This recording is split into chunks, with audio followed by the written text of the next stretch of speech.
The transport ship Krathax Pride dropped out of hyperspace with the usual stomach-churning lurch that made most species reach for sickness bags. Commander Zektar of the Galactic Defense Corps watched through the viewport as the military station. Omega-7 grew larger against the star-filled backdrop. His forearms crossed in what humans might recognize as smugness.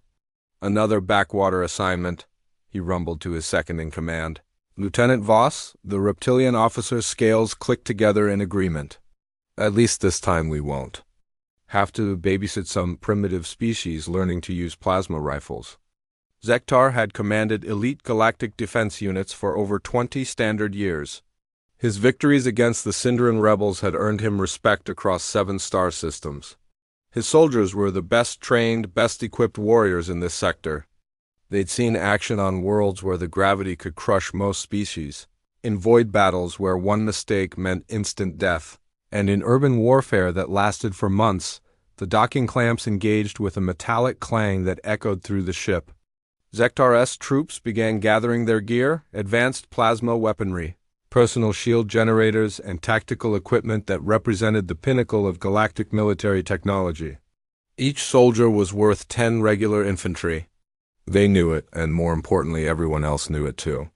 "Sir," Communications Officer Thrix called out, her insectoid mandibles clicking nervously. "Command is sending us a human consultant." The entire squad fell silent. Zektar's expression darkened. "A what? Human, sir?" "Species designation terraform bipedal. Command says she has experience with unconventional warfare tactics." Several soldiers burst into laughter. Sergeant Corlix, a massive being from a high-gravity world, slapped his knee with enough force to dent armor. "Humans? Those soft little primates from the Outer Rim? What could they possibly teach us?" Zektar had heard of humans, of course. They'd been accepted into the galactic community just 50 years ago, practically yesterday in galactic terms. Their planet was classified as a death world, but that didn't mean much. Lots of species came from dangerous planets.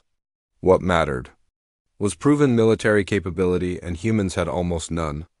Their entire military history consists of fighting each other with primitive weapons, Voss added. No space battles. No multi-species conflicts. They've never even faced plasma technology. "I heard they still use projectile weapons," another soldier chimed in. "Little metal pellets fired by chemical explosions. How primitive can you get?" The laughter continued as they disembarked. Omega-7 was a typical military station, all function, no comfort. Gray corridors lined with automated defenses, briefing, rooms filled with tactical displays, and training areas designed to prepare soldiers for the worst the galaxy could throw at them.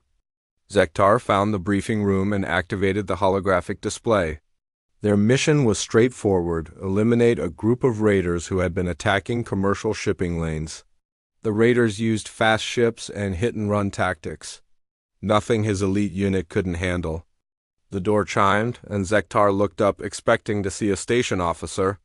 Instead, a human female walked in. She was small, barely reaching Zektar's chest, even though he wasn't particularly tall by galactic standards. Her skin was that pale, pinkish color humans had, and she wore what looked like primitive clothing, dark fabric without any visible technology. No armor, no weapons, no equipment at all except a small bag slung over her shoulder. "Commander Zektar?" Her voice was quiet, almost musical. "I'm Sarah Chun, your tactical consultant." The silence lasted exactly 3 seconds before Corlix exploded with laughter. "That's our consultant? She looks like she'd break if I breathed on her." Other soldiers joined in. Voss examined her like a scientist studying a particularly interesting specimen.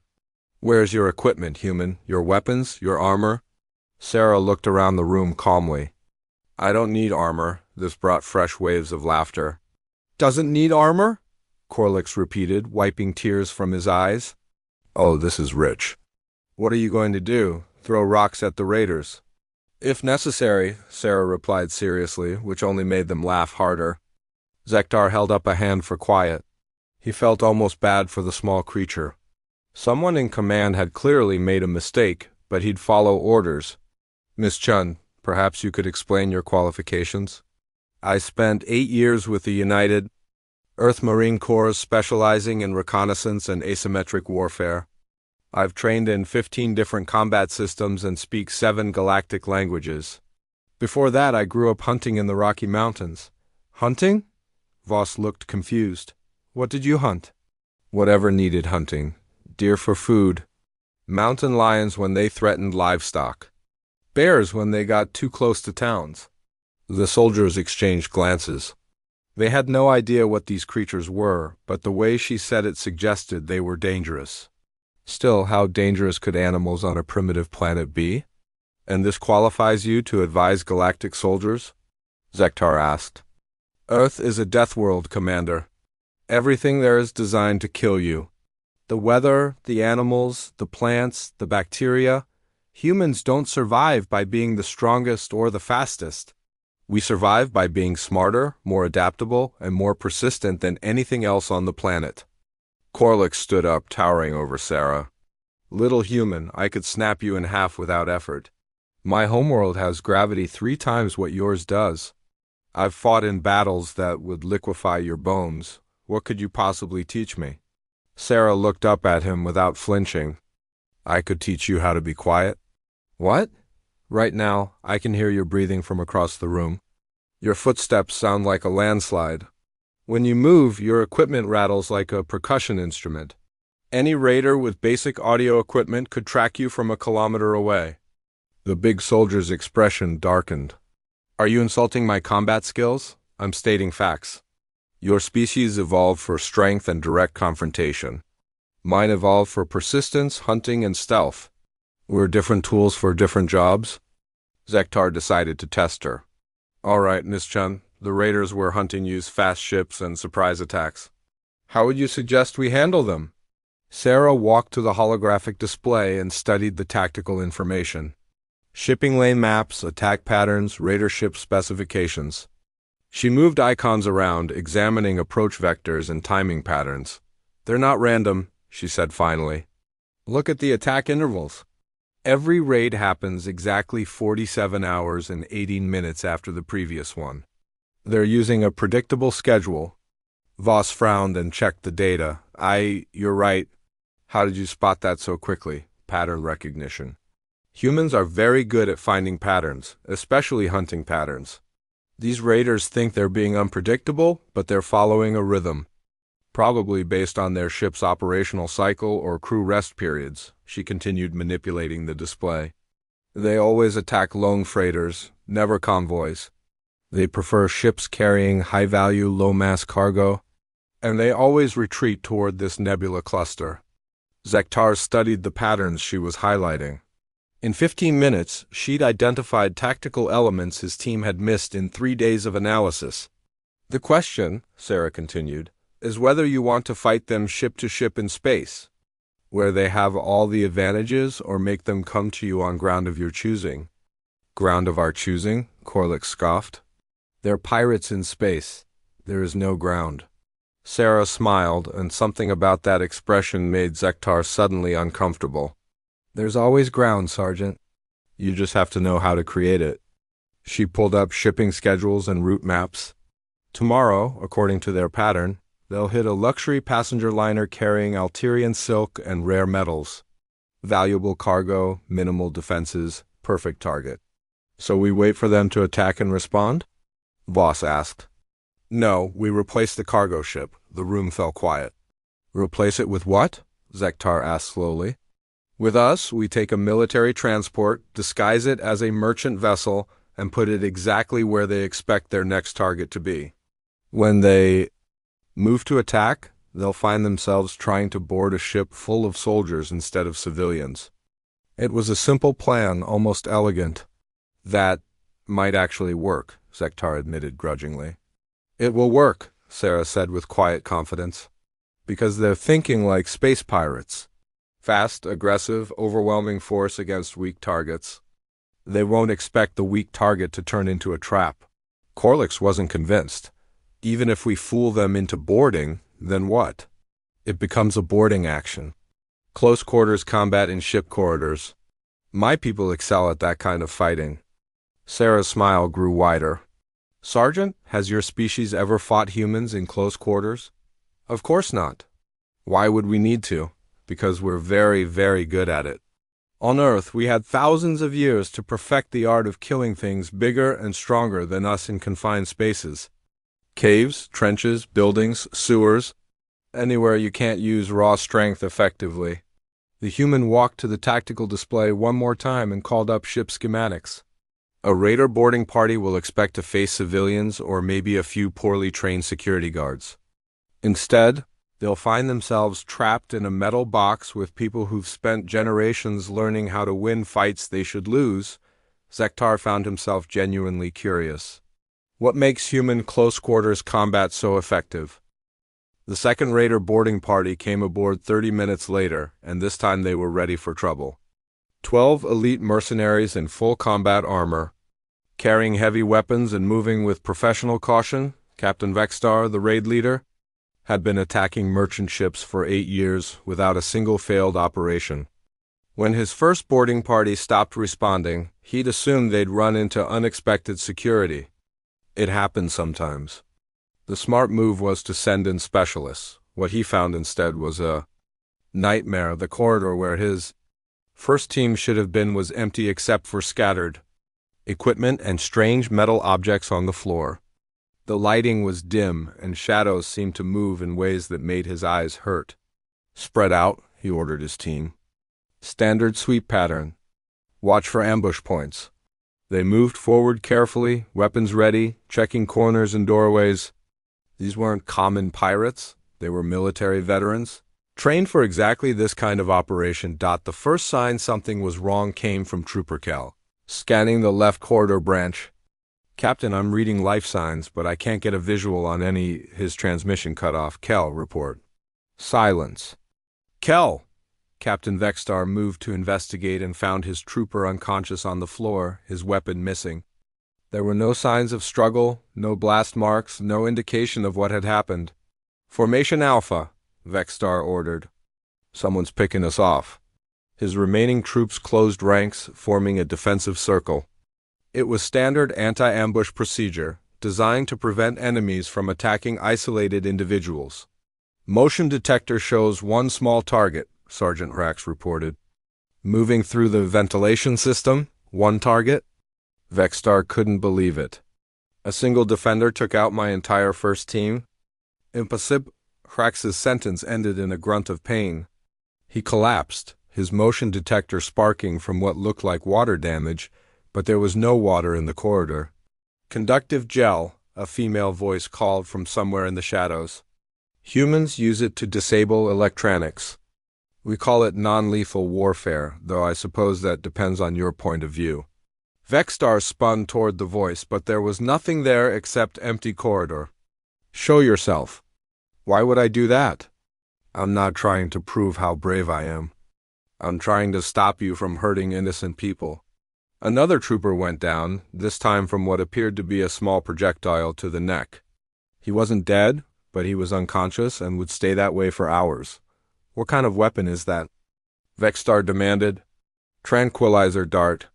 We developed them for capturing dangerous animals without permanent harm.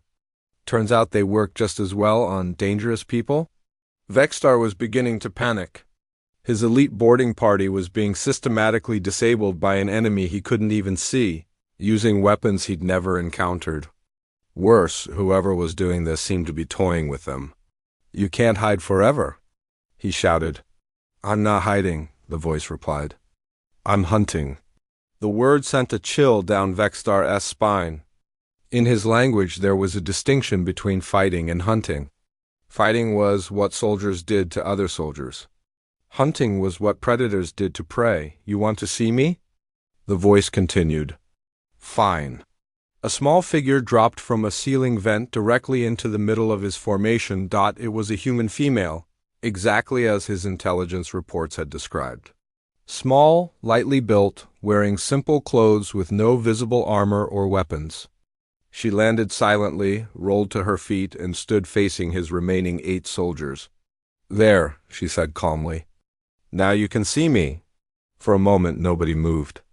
8 heavily armed professional killers stood in a circle around one small, apparently unarmed human female. Then everything happened at once. The soldiers raised their weapons and began firing. Plasma bolts filled the air where the human had been standing, but she wasn't there anymore. Somehow, impossibly, she had moved through a space that should have been completely covered by crossfire. One trooper's shot missed her by millimeters as she flowed past him like smoke. Another spun to track her movement and found himself firing at his own teammate. "Spread out," Vexstar ordered. "Don't bunch up." But spreading out meant individual soldiers became isolated, and the human seemed to have an uncanny ability to appear wherever his troops were most vulnerable. She moved through their formation like a shark through a school of fish, striking precisely and vanishing before anyone could respond. How is she doing that? Sergeant Hrax gasped, struggling to his feet after taking a blow that had somehow bypassed his body armor entirely. "Combat mathematics," the human replied, reappearing behind a different soldier. "You're thinking in terms of firepower and armor? I'm thinking in terms of angles, timing, and physics." She demonstrated by somehow using one soldier's momentum against him, sending him crashing into a bulkhead with enough force to dent the metal. The trooper's armor absorbed most of the impact, but the collision still left him stunned.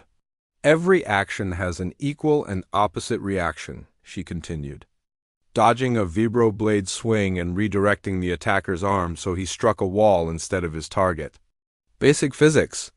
Your own strength becomes your weakness if someone knows how to redirect it. Vexstar was a veteran of boarding actions across 3 star systems. He'd fought Krathak Berserkers, Sindarin Commandos, and Valdoran shock troops. He'd never encountered anything like this. The human wasn't just fighting his soldiers. She was systematically dismantling them, turning their own training and equipment against them with surgical precision. Worse, she seemed to be doing it without causing permanent harm. His troops were being disabled, not killed. "What do you want?" he demanded. "I want you to stop attacking innocent people," she replied, somehow appearing directly in front of him despite the fact that he'd been watching the entire corridor. "I want you to surrender your ships and submit to galactic authority. And I want you to understand something important." She moved closer, and Vexstar found himself backing against a wall despite having every advantage in size, armor, and weaponry. "Earth is what you call a death world," she continued conversationally. "Everything there is trying to kill everything else all the time. Plants are poisonous. Animals are venomous. The weather can freeze or cook you. The ground can swallow you. Even the bacteria wants you dead." Another of his soldiers tried to attack her from behind, and somehow she knew exactly where he was without looking. A single precise strike left him unconscious on the floor. "Humans survived on that planet for millions of years by becoming the most effective predators in our ecosystem," she went on. "We're not the strongest or fastest or most heavily armored. We're the smartest, most adaptable, and most persistent." She was close enough now that Vexstar could see her eyes. They were calm, focused, and absolutely without fear. It was the look of someone who had never questioned their place at the top of the food chain. "When we joined the galactic community, a lot of species made the same mistake you did. They saw small, soft primates from a primitive world and assumed we were weak, harmless. Vexstar tried to bring his weapon to bear, but found that somehow she'd positioned herself so that he couldn't fire without hitting his own remaining troops. The thing is," she continued, "humans don't think like other species. We don't fight honorably or follow conventional tactics. We identify threats and then we eliminate them as efficiently as possible using whatever methods work best." "You're threatening me?" Vexstar managed to ask. "I'm educating you," she corrected. "See, you made a mistake when you decided to attack shipping in this system. You thought you were predators and everyone else was prey." The last of his conscious soldiers collapsed as something small and fast struck him in the neck. "But humans have a saying," the woman continued. "There's always a bigger fish." Vexstar suddenly understood that he was completely alone, facing a creature that had systematically disabled his entire boarding party without breaking a sweat. Worse, he was beginning to suspect this wasn't even a difficult fight for her. What happens now? He asked. Now you contact your ships and order them to surrender, she replied. Because if you don't, I'm going to have to hunt them down individually. And trust me, you don't want that. You're bluffing. You're on a ship in space. You can't possibly threaten my fleet. The human smiled. Captain, you've been operating in this system for months. You have patterns, habits, routines. You hide in that nebula cluster because you think it provides perfect concealment. You attack every 47 hours because your ships need that much time to recharge their junk drives. You always retreat to the same coordinates because your navigation system is calibrated for a specific asteroid field. Vextar felt the blood drain from his face. How could you possibly know? Because I've been studying you, she interrupted. For 3 weeks, while your raiding parties thought they were invisible. Human reconnaissance teams were tracking every ship movement, cataloging every transmission, and mapping every possible hiding spot. She activated a small device from her pocket, and suddenly the corridor filled with holographic displays showing detailed intelligence on his entire operation. Ship specifications, crew manifests, supply schedules, weapons inventories, everything. You see, Captain, you made another mistake. You assumed this was a simple military operation. Soldiers defending merchants. But I'm not a soldier. The displays shifted to show tactical plans that made Vextar. The transport ship Merchant's Hope drifted through space, its hull painted to look like a worn cargo hauler rather than a military vessel. Inside, Zektar's elite soldiers waited in positions Sarah had carefully planned. The human consultant had spent 12 hours studying the ship's layout, identifying every corridor, junction, and hiding spot. Contacts approaching, announced the ship's pilot through internal communications. 3 vessels matching raider signatures. Zektar felt his battle instincts kick in. After 20 years of military service, he knew the feeling of approaching combat. His soldiers were ready, weapons charged. Positioned according to standard galactic defense doctrine. Sarah, meanwhile, sat quietly in a maintenance alcove that barely looked large enough for a child, let alone a person. She'd removed most of the lighting from that section of corridor and somehow wedged herself into a space that seemed physically impossible. Even knowing where she was, Zektar could barely spot her. Human, Corlix called over the comm. Shouldn't you be with the main group? You don't even have a weapon. I have weapons, Sarah replied calmly, and I'm exactly where I need to be. Boarding tubes attached, the pilot reported. They're cutting through the outer hull. Standard procedure called for defenders to establish a defensive line at the breach point, using superior firepower to cut down attackers as they entered. Zektar positioned his soldiers accordingly, their plasma rifles trained on the spots where raiders would emerge. Remember, he told his troops, these are experienced pirates. They'll be aggressive and well-armed. Standard suppression fire until we establish fire superiority. The first raider burst through the breach, a Korthik warrior covered in battle armor and carrying a military-grade pulse rifle. Exactly what Zektar expected. What he didn't expect was for the raider to immediately scream and collapse. Clutching his ankle. What the? Corlix started to say. 2 more raiders pushed through the breach and both immediately stumbled. One fell flat on his face with a crash that echoed through the corridor. The other managed to stay upright but was limping badly.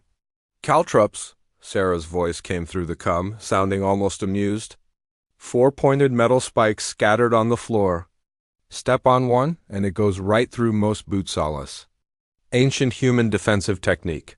The raiders were shouting at each other in their own language, clearly confused.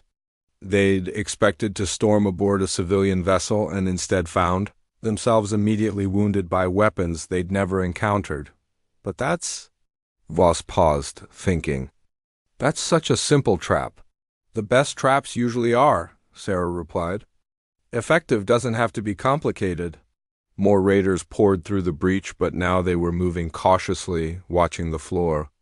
This slowed their advance and bunched them up in the narrow corridor exactly as Sarah had predicted. Zektar's soldiers opened fire with their plasma rifles.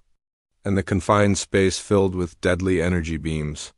Several raiders went down immediately, but others managed to take cover behind bulkheads and began returning fire.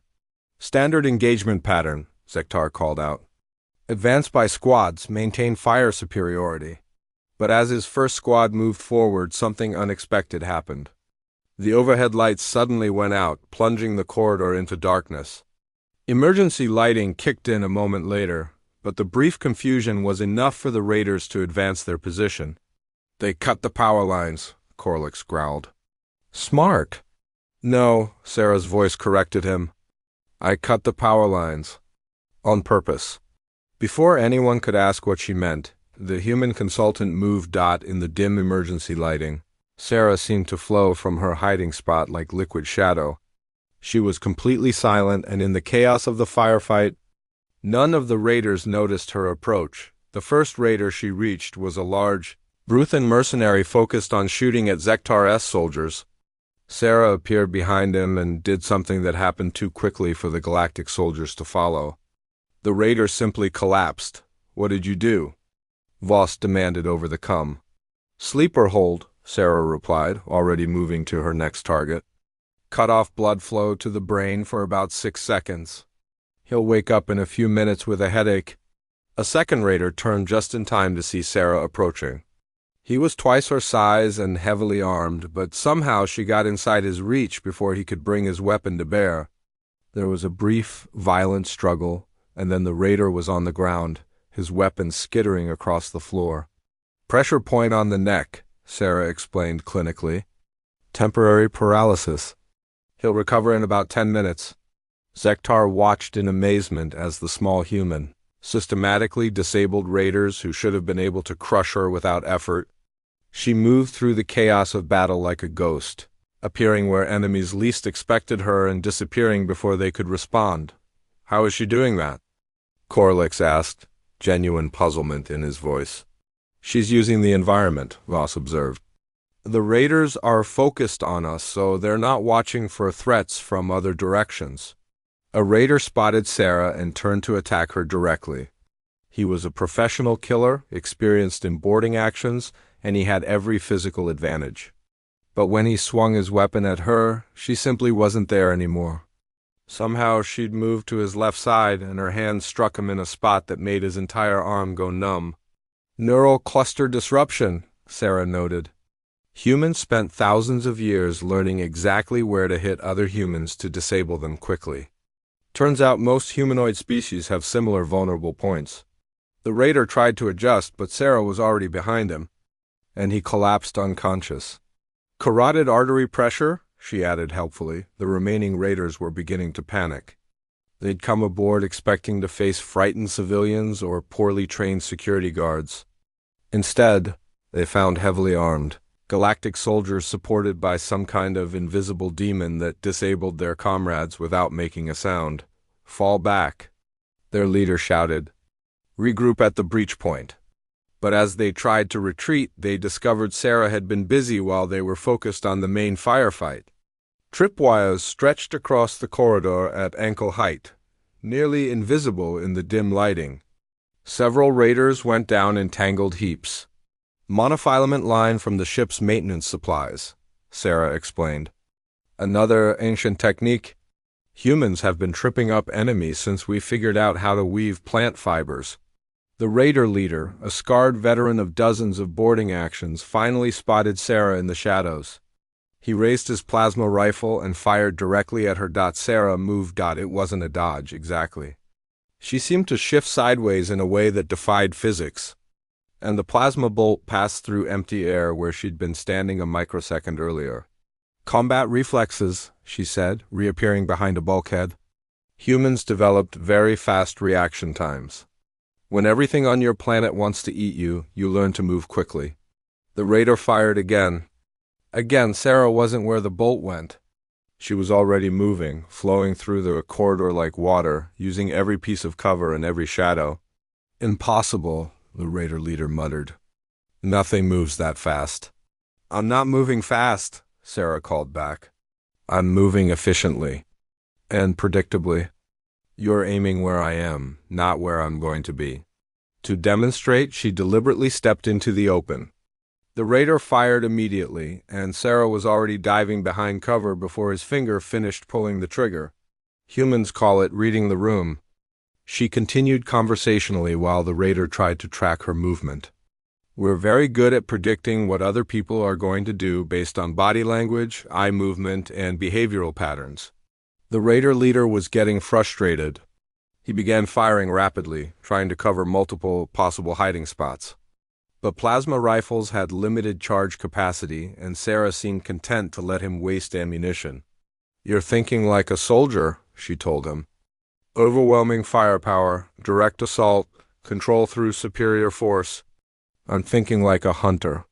Patience, positioning, letting the prey exhaust itself." When his rifle finally ran dry, Sarah moved again. This time she didn't hide. She walked directly toward the raider leader. Completely in the open, he reached for his backup weapon, a vibro knife designed to cut through armor. But before he could draw it, Sarah was somehow inside his guard, one hand on his wrist and the other pressed against his throat. "See?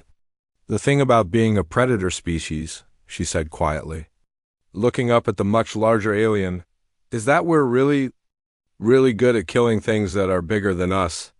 The raider leader tried to break free, but found that despite her small size, the human's grip was unbreakable.